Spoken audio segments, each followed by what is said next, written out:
The saga of the Zodiac Killer began in the late 1960s, specifically on the evening of December 20, 1968, in the quiet town of Benicia, California. Two young teenagers, David Faraday and Betty Lou Jensen, were enjoying a date when their lives were tragically cut short. As they sat in their car near Lake Herman Road, an unknown assailant approached and opened fire, killing both of them. This shocking crime sent shockwaves through the community, but little did anyone know that it was just the beginning of a reign of terror that would grip Northern California. The following year, on July 4, 1969, the Zodiac struck again, this time at Lake Herman Road once more. Darlene Ferrin and Michael Mago found themselves targeted by the elusive killer. Ferrin lost her life, while Mago miraculously survived despite sustaining severe injuries. It was during this time that the Zodiac began to make his presence known to the public and the media. He sent a series of cryptic letters to local newspapers, boasting about his crimes and taunting the authorities. In these letters, he referred to himself as the Zodiac,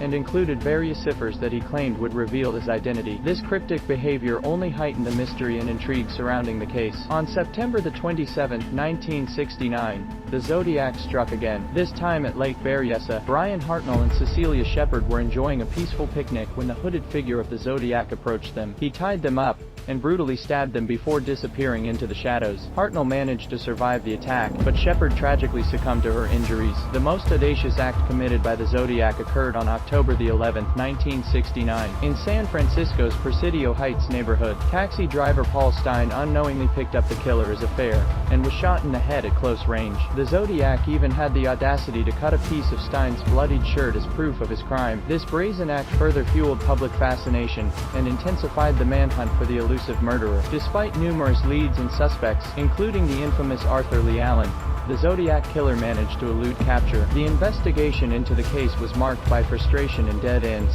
with the killer seemingly always one step ahead. The cryptic ciphers sent by the Zodiac remained unsolved for decades, adding to the mystique surrounding the case. Fast forward to the present day, and the identity of the Zodiac Killer remains a haunting enigma. While the case has gone cold, it has never been forgotten. Amateur sleuths, armchair detectives, and true crime aficionados continue to pore over the evidence, analyzing the letters, ciphers, and crime scenes in the hopes of uncovering the truth. In a significant breakthrough, a team of code breakers finally cracked one of the Zodiac's most notorious ciphers, known as the 340 cipher, in December 2020. However, despite this breakthrough, the solution did not provide a definitive breakthrough in identifying the killer or his motives. The Zodiac Killer remains one of the most perplexing and notorious unsolved cases in criminal history. His ability to evade capture, the chilling nature of his crimes, and the cryptic messages he left behind have captivated the public's imagination for over 5 decades. As we sit here, discussing the case, the question remains, who was the Zodiac Killer, and will his true identity ever be revealed? Only time will tell.